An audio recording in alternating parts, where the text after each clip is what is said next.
A paz do Senhor Jesus para os irmãos amados. Eu abri a Bíblia aqui, fui desfolhando e achei aqui uma palavra muito importante para a nossa vida. Vamos observar aqui no livro de Aos Romanos, capítulo 9, do verso 6 em diante. Os irmãos observam como Deus fala. Eu vou lendo e explanando porque o meu tempo é um pouco curto agora pela manhã. A liberdade absoluta da graça de Deus. A liberdade absoluta da graça de Deus. Deus deu uma liberdade absoluta. Observe, os irmãos, o sentido da palavra absoluta. É uma coisa muito importante. Isso aqui é o título, né? Vamos para o primeiro versículo aqui. Não que a palavra de Deus haja faltado, porque nem todos os que são de Israel são israelitas. O que o Senhor está dizendo aqui? Israel é o povo de Deus. O Senhor mudou o nome de Jacó, né, meu bem? Para Israel, né? É verdade. Para Israel. Jacó mudou o nome para Israel. Porque Israel significa o povo de Deus. Então, a palavra está dizendo aqui, não que a palavra de Deus haja faltado. Ele diz, ele vai citar algo embaixo, mas em cima ele cita para o povo entender que tudo que ele diz embaixo não é que a palavra dele tenha faltado, não. É uma mudança de vida em Cristo Jesus para a graça. Na lei vivia-se, tinha que cumprir uma palavra rígida e dura, e que não era agradável aos olhos de Deus, mas por causa do pecado original, tinha que se cumprir a palavra, e Deus fazia cumprir contra os gostos dele. Deus fazia algo triste, porque ele tinha que fazer, porque a palavra dele não podia voltar atrás, por causa do pecado que foi no Jardim do Éden. Então Deus já estava triste com aquilo, então o que Deus fez? Enviou o seu próprio Filho, para que nós vivêssemos na liberdade absoluta de Deus, por Cristo Jesus na graça. Observa, vocês irmãos verem. Hoje nós temos uma liberdade absoluta, mas nós temos que saber até onde que vai essa liberdade. Vamos mais embaixo aqui. Nem todos que porque nem todos que são Israel são israelitas. Ele está dizendo que nem todos que são cristãos, que são de Israel, que é chamada igreja, são israelitas. Nem todos que estão dentro do templo são israelitas, são cristãos. Nem todos. São chamados. São poucos. Nem todos que são de Israel são israelitas. Não todos que carregam a Bíblia e dizem cristão são servos, são escolhidos do Senhor, são servos verdadeiros. É isso que a palavra está dizendo. Vamos para o 7. Nem por serem descendência de Abraão são todos filhos. Nem por seres descendentes de Abraão são todos filhos de Abraão. Agora vamos ver mais embaixo. Mas em Isaque será chamada a tua descendência. Por quê? O pecado, ele veio alcançando, desde o Jardim do Éden, o povo de Deus. Os que foram chamados homens de Deus, verdadeiros homens de Deus, que foram honrados por Deus, pecaram. Não cumpriram aquilo que Deus designou para cumprir. Não, todos pecaram. Abraão pecou. Um homem que a Bíblia diz que era íntegro, reto, se desviava do mal, era Jó, que eu vejo citando na Bíblia. Amados, Abraão, ele impediu a promessa de Deus de se prolongar pelos seus projetos para o povo de Israel, para ser israelitas, verdadeiros israelitas. Abraão dividiu mais a Sara, uma geração perversa e uma geração que são verdadeiros israelitas, que são os filhos de Isaque. Os filhos de Isaque. Porque Quando a Sara deixou Satanás encher seu coração, não vigiou, e pediu a Abraão que deitasse com a empregada Agar, ali estava cometendo um delito pecaminoso, onde dividiu os descendentes de Abraão. Aí foi uma descendência má e uma descendência ruim. Porque quando nasceu o Ismael nasceu fora da promessa de Deus. Não era o que Deus queria e nem tinha designado. Foi na desobediência de Abraão e de Sara. Então, meus irmãos, nós temos que observar muito isso e tomar muito cuidado. Ó, nem por serem descendência de Abraão são todos filhos, mas em Isaque será chamada a tua descendência.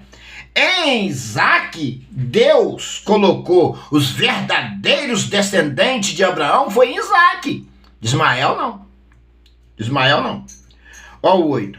Isto é, não são os filhos da carne que são filhos de Deus, mas os filhos da promessa são contados como os descendentes. Amado, diz a Bíblia que não são todos filhos da carne, ó. Isto é, não são os filhos da carne que são filhos de Deus, mas os filhos da promessa são contados como os descendência. Os filhos das promessas, na realidade, Deus já sabe quem são os filhos da promessa, os salvos. Esses são contados como descendência. Como descendência. Então, como você conhece um filho da promessa? Amados, eu estou para dizer para vocês aqui que nós nós temos que todo dia nos santificar grandemente. Nós temos que pedir a Deus, o Espírito Santo de Deus dentro de nós, da mansidão. O Senhor dá mansidão para nós. O Senhor repreenda o espírito da ira. Porque na perseguição, nas afrontas, nas dificuldades, as coisas não são tão fáceis como parece ser pregar o Evangelho. Ser perseguido, ser caluniado, ser afrontado, ameaçado, não é fácil. Às vezes nós iramos e até pecamos. Mas volta, Senhor, tem misericórdia, mas nós não podemos fazer isso. Nem pecar nós devemos vigiar, irá com as palavras. Amados, olha bem, ó. Isto é, não são os filhos da carne que são de Deus, mas os filhos da promessa são contados como descendentes. Os filhos da promessa, o Senhor conhece eles. São passivos, mansos, humildes, perdoa, ama. Mas não significa que nessa geração ele não vai cometer um delito e pecar. Amados, só que nós não podemos aceitar e acomodar com o pecado. O pecado bate na nossa porta todo dia, usando alguém para nos afrontar, para nos caluniar, para nos irar, para fazer nós pecar. Às vezes, amado, até dentro de casa. O inimigo usa eu aqui para fazer uma coisinha aqui que desagrada a esposa, ou usa a esposa para fazer uma coisinha que desagrada eu. E se nós não vigiarmos com paciência e mansidão, nós peca. Ela peca. Amados, até nós temos que vigiar até dentro do relacionamento, para ter um relacionamento saudável. Eu falo sempre com a minha esposa, leia a Bíblia. Se você não sabe pregar, posta um versículo lá de salmo, lê um versículo da Bíblia todo dia pela manhã, de tarde, posta no Facebook, no YouTube. Porque nós temos que exercitar a nossa fé todos os dias. Vamos seguir para o 9. Porque a palavra da promessa é esta: por este tempo virei, e Sara terá um filho. O Senhor falou, ó, a palavra da porque a palavra da promessa é esta: por este tempo virei, Deus falou, e Sara terá um filho. O Senhor tinha prometido que ele ia vir, o Senhor ia dar um filho para Sara. Era promessa. Eu estou mostrando para os irmãos que a Sara mais o Abraão, por mais belos que esse casal viveu bem, em harmonia, teve falhas, teve pecado. E nós devemos vigiar para nós não cometer a mesma gafe já cometida. Para nós não continuar, né? Que nós já cometemos, só não continuar. É nós perseverar em santidade, em amor, na palavra de Deus, para a vida eterna. A vida eterna não é fácil, porque nossa carne tem a originalidade do pecado. Essa é a realidade. Essa é a realidade. E nós temos que quebrar esse tabu, repreendendo essa originalidade do pecado que em nós habita, para a originalidade do Espírito Santo, da graça de Deus, habitar abundantemente em nós e nós fazer a diferença como os filhos da promessa. Essa é a realidade. É a realidade das coisas, né? Então, porque a palavra da promessa é esta: por este tempo virei e Sara dará um filho. Vamos para baixo para o 10. E não somente mas também Rebeca, quando concebeu de um Isaque, nosso pai. Quando Rebeca concebeu Isaque, nosso pai. Então, Isaque, e não somente esta, mas também Rebeca, quando concebeu de Isaque, nosso pai. Então, olha só, quando Rebeca concebeu de um Isaque, nosso pai, a Rebeca concebeu um filho, abençoado da promessa de Deus também, Isaque. Então, amados, observa que a promessa de Deus, ela estendeu aos descendentes de Abraão. Mas, por causa do pecado, teve uma descendência ruim que dividiu. Os descendentes de Abraão foram os divididos. Vamos por 11. Porque não tendo eles ainda nascido, nem tendo feito bem ou mal, para que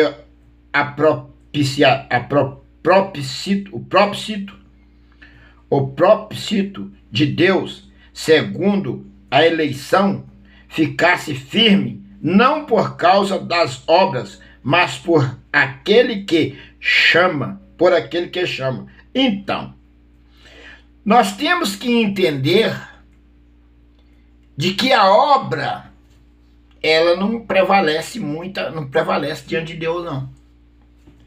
O que prevalece é o chamado pelo Espírito Santo de Deus. O que é que faz a diferença em um justo, em um homem de Deus? É o Espírito Santo.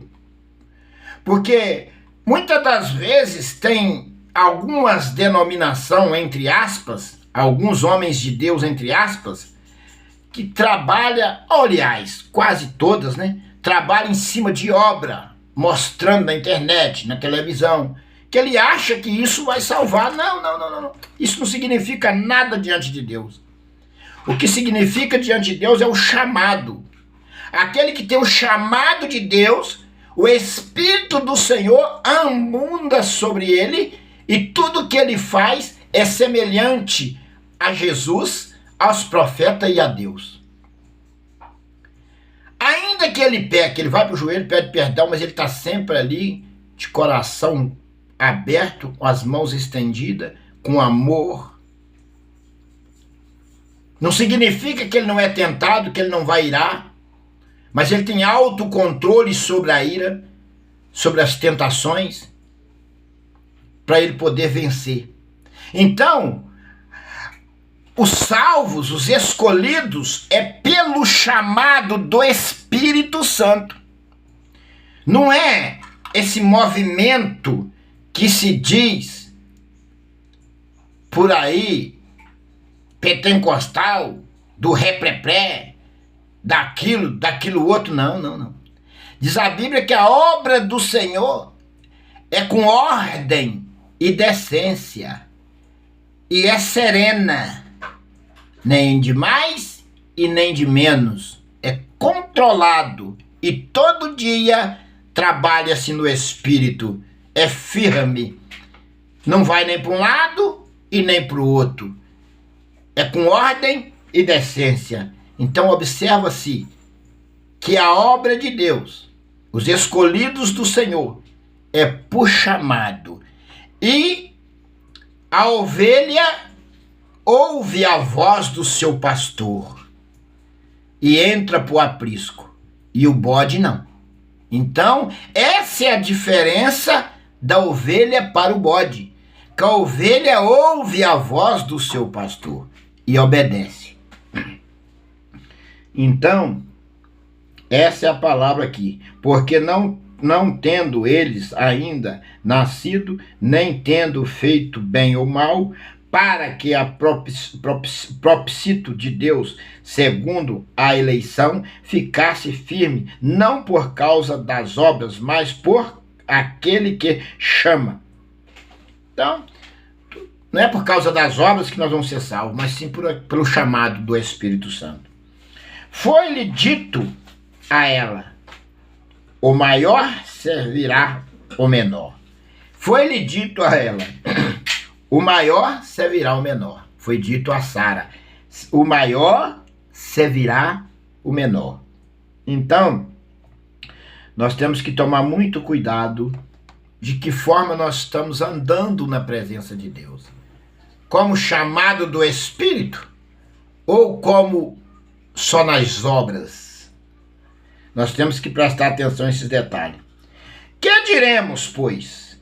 Que há injustiça da parte de Deus? Que diremos? Que há injustiça da parte de Deus? De maneira nenhuma. Porque muitas das vezes as pessoas acham, algumas pessoas, entre aspas, acham que Deus é injusto em algumas coisas que foi feita e que ele faz. Não. Deus, ele vê por dentro o coração interior. E ele dá o galardão a quem ele acha que convém, porque ele conhece. Ele sabe quem é o bode e quem é a ovelha. Ele sabe, ele conhece. É. Hoje pensa que Jesus, quando escolheu 12, ele não sabia quem ia o trair. Quem era Judas. Ele sabia exatamente quem era cada um deles. Mas ele fazia um trabalho de indagação para que os outros discípulos não se orgulhassem e achassem que era maior do que todos. Porque Deus não quer que o orgulho cresça no coração do justo. Para eles não se orgulhar, para eles não achar que eram os grandão, Deus não citou quem era o traidor. Tá entendendo? Então, diremos, pois, que há injustiça da parte de Deus? De maneira nenhuma. Pois diz a Moisés: compadecer-me-ei de quem me compadecer, e terei misericórdia de quem eu tiver misericórdia. Pois direi a Moisés: compadecer-me-ei de quem me compadecer, e terei misericórdia de quem eu tiver misericórdia. Ele ia compadecer como ser de quem busca ele, de quem teme a ele, de quem confia nele, de quem acredita nele. Ia ter misericórdia de quem ele achar que deveria ter misericórdia. Deus vai ter misericórdia de quem ele achar que convém ter misericórdia. Agora, quem busca ele falou aqui que não lança fora. Pois compadecerei-me de quem me compadecer, né? E terei misericórdia de quem eu tiver misericórdia. Então, nós temos que chegar a Deus e ele chegará a nós e terá misericórdia de nós. Ele vai enxergar que pode ter misericórdia de nós. Porque ele vai ver nós por dentro e falar: não, desse eu vou ter misericórdia. Ele não tem misericórdia de qualquer um. Tem um bando aí que faz. Tem misericórdia. Não adianta, o Senhor não vai ter misericórdia. O Senhor vai ter misericórdia de quem aquele chegou a ele e realmente merece misericórdia. Não é assim, não. E vamos para o 16. Assim, pois, isto não depende do que quer. Assim, pois, isto não depende do que quer, nem do que corre, mas de Deus, que se compadece. Não adianta. Aqui ele está falando que não é de quem quer. Eu posso querer. Senhor, tem misericórdia de mim, mas ele não vai ter, porque eu só cometo coisa errada, só entro no pecado, eu permaneço no erro. Como é que Deus vai ter misericórdia? Como é que vai ter? Não depende de quem quer e nem de quem corre. E não adianta correr pro lado dele, não, buscar não, que não vai ter, não. Não é de quem quer e nem de quem corre. Tá bem claro aqui. Mas de quem Deus quer que se compadece.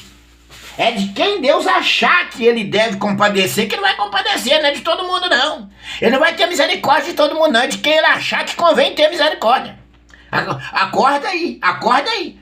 Não é essa balela aí que vocês estão achando que... Não, não é desse jeito, não. Não é desse jeito, não. Tá? Vamos pro 17. Porque diz a Escritura: Faraó, para isto mesmo te levantei, para em ti mostrar o meu poder. Deus levantou Faraó, olha só, Deus o levantou, Faraó, Deus o levantou, com o coração endurecido, para provar o poder dele em cima daquele homem. Deus o levantou para provar que ele é Deus e que ele tem poder de parar qualquer tipo de ações malignas e satânicas. Ó, porque diz a Escritura a Faraó: para que isto mesmo te levantei, para eu te mostrar o meu poder e para que o meu nome seja anunciado em toda a terra. A palavra diz a Faraó: isto mesmo te levantei para em ti mostrar o meu poder e para que o meu nome seja anunciado em toda a terra. Deus levantou Faraó para mostrar o poder dele. Então, alguns faraós que têm se levantado por aí, é o próprio Deus que permite o levantar para mostrar o poder dele e o nome do Senhor ser pregado e glorificado em toda a terra. Então, alguns faraós que se levantar, Deus vai derrubar, para mostrar o seu poder e anunciar a sua palavra em toda a terra. Aquele faraó que Deus destruiu no Mar Vermelho, Deus o levantou e destruiu ele, sua tropa no Mar Vermelho, para manifestar e mostrar o seu poder e anunciar a sua palavra por toda a terra como está sendo anunciada. Entenda isso. Deus é poderoso para parar qualquer tipo de ação satânica e maligna através da sua fidelidade e da sua busca. Entende? Vamos para o 18. Logo, pois, compadece-se de quem quer e endurece a quem quer. Então, a palavra está dizendo aqui no 18, olha só, observa-se o poder de Deus, o que Deus faz na terra hoje com os homens. Logo, pois, compadece-se de quem quer. Deus compadece-se de quem quer, de quem ele acha, de quem ele conhece e acha que deve compadecer, de quem quer, certo? E endurece a quem quer. Deus endurece o coração, porque quando a pessoa, Deus, ele tem o conhecimento da palavra, mas ele afasta de Deus e nega a Deus o tempo todo, Deus endurece o coração dele para o mal, para provar o justo, manifestar o seu poder, porque ele é Deus. Então observa que essas pessoas que usam a palavra, mas são má, Deus endureceu o seu coração como de Faraó, porque ele é Deus, para que o nome do Senhor seja glorificado e exaltado e pregado por toda a terra. Essas pessoas são os filhos da perdição, que Deus permite crescer e perseguir e afrontar o justo. Então, vou ler de novo 18. Logo, pois, compadece-se de quem quer, e endurece a quem quer. Então o Senhor compadece da igreja verdadeira e endurece aquele que ele quer também, nos dias de hoje. Então vamos para 19. Dir-me-ás, então, por que se queixa ele ainda? Porquanto quem resiste à sua vontade? Então, nós não devemos queixar nada a Deus, murmurar por nada. Ó, dir-me-ás, então, por que se queixa ele ainda? porquanto quer resistir à sua vontade. Então nós não devemos resistir à vontade de Deus na nossa vida. Nós devemos ceder o nosso coração ao Espírito e a Deus em Cristo Jesus e aceitar as benevolências de Deus e as provações que Ele enquadra dentro da nossa vida e marchar em fé, crendo que Ele vai ser benevolente e que Ele vai responder às nossas orações e não vai deixar nos perder. Essa é a palavra de Deus para a nossa vida. Ao 20. Mas, ó homem, quem és tu? Ó homem, olha o que ele responde. Ó homem, quem és tu?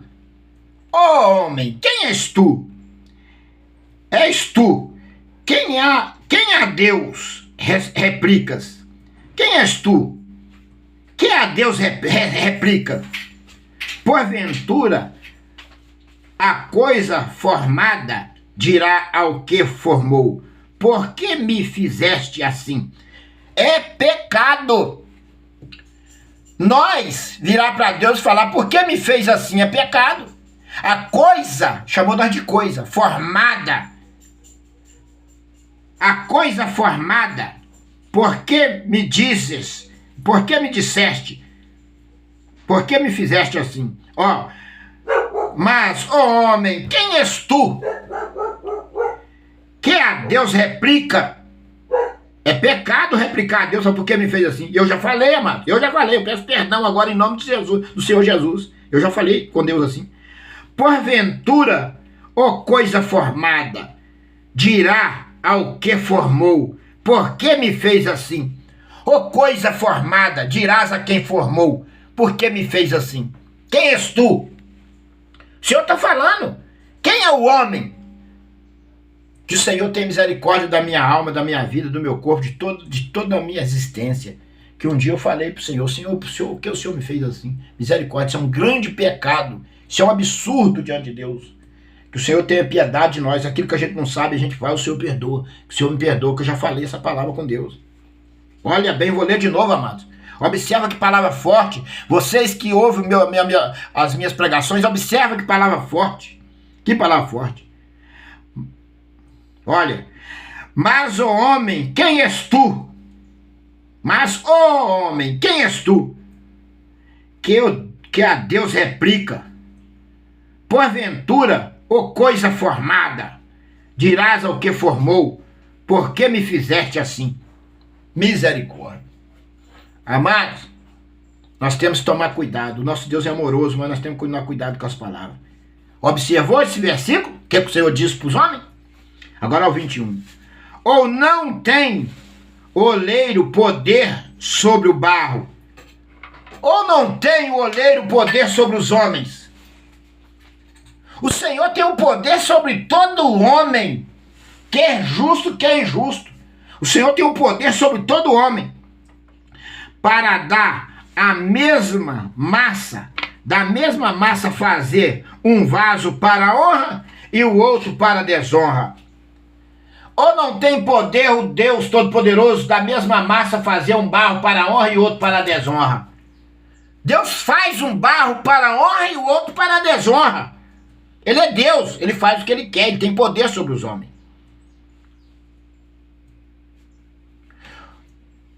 O vaso de honra é aquele que dá ouvido à voz de Deus e obedece. E o de desonra é aquele que fala, honra o Senhor com palavra, doutrina do homem, mas o coração longe de Deus. Esse é o vaso da desonra.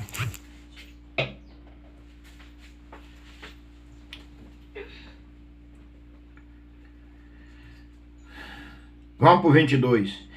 E quem direis, se Deus, querendo mostrar sua ira e dar a conhecer o seu poder, suportou com muita paciência os vasos da ira, preparando-os para a perdição. Olha só, olha o que Deus falou aqui agora. Essa palavra aqui é que vocês precisam ouvir. Eu e vocês precisam guardar na tábua do coração. Olha aqui, essa palavra. O 22 de aos Romanos, capítulo 9, verso 22. Olha o que diz aqui no 22. E que direis se Deus, querendo mostrar sua ira Olha, o que direis, Deus, querendo mostrar sua ira, e dar a conhecer ao seu poder? Deus querendo dentro de si mostrar sua ira e a conhecer o seu poder. Ele queria, mas não fez. Ele quer fazer isso, mas ainda não vai fazer e ainda não fez. Mas agora olha aqui, suportou, olha aqui a palavra, suportou com muita paciência os vasos da ira. Deus está suportando com paciência o vaso da ira, preparados, eles são preparados para a perdição. Preparado para a perdição. Deus suporta o vaso da ira com paciência, que é preparado para a perdição. Deus suporta com paciência os vasos da ira, que isso vai ser lançado no lago de fogo para a perdição. Deus suporta.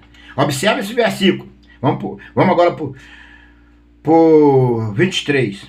Para que também desse a conhecer as riquezas da sua glória nos vasos de misericórdia, que para a glória já dantes preparou.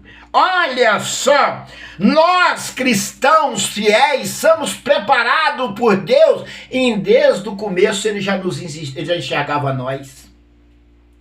Olha o que ele disse aqui, para que também desse a conhecer as riquezas da sua glória nos vasos de misericórdia, que para a glória já dantes preparou. Deus, ele nos preparou lá de antes. Olha só, para que também desse a conhecer as riquezas, ele dá-se a conhecer os falsos profetas na vida do justo, a riqueza da sua glória. A glória de Deus na vida de um justo é riqueza nos vasos da misericórdia, que é nós, que para a glória já dantes preparou. Glória a Deus, bendito seja o nome do Senhor. Vamos mais, ao 24. Os quais somos nós, a quem também chamou, não só dentre os judeus, mas também dentre os gregos. É por isso que o apóstolo Paulo replicou os discípulos e reforçou-se que a palavra chegasse aos judeus e também aos gregos. Porque o Senhor salva não é por descendência, mas sim por chamado do Espírito. Bendito seja o nome do Senhor. Ao 25. Como também diz em Oséias, chamarei o meu povo ao que não era. Meu povo é amada, a que não era amada. Quer dizer, como também diz em Oséias, chamarei o meu povo ao que não era meu. Porque Satanás tinha roubado o povo lá no Jardim do Éden. E Deus o salvou de novo. Amada a que não era amada.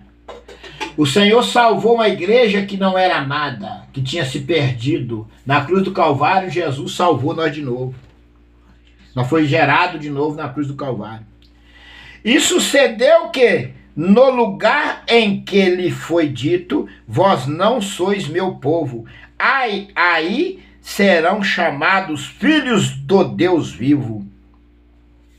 Nós somos chamados, e sucedeu que, no lugar em que lhe foi dito, vós não sois meu povo, aí serão chamados filhos de Deus. Filhos de Deus, filhos do Altíssimo. Também Israel, vou ler só mais esses versículos, amado, e vou finalizar. Também Isaías clamava acerca de Israel, ainda que o número dos filhos de Israel seja como a areia do mar, o remanescente é que será salvo. Ainda que o povo de Israel, ainda que a igreja terrena cresça como a areia do mar, cresça como a areia do mar, o remanescente é que será salvo. Ainda que o povo de Israel, olha só, meu povo, que eu quero dizer para vocês aqui. Ainda que o povo de Israel cresça como a areia do mar, só vai ser salvo os remanescentes. Quem que é remanescente? Aquele que não se curva para a esquerda, nem para a direita, nem para trás, mas permanece, ainda que custa sua vida, permanece com fidelidade ao Senhor. Esses serão salvos.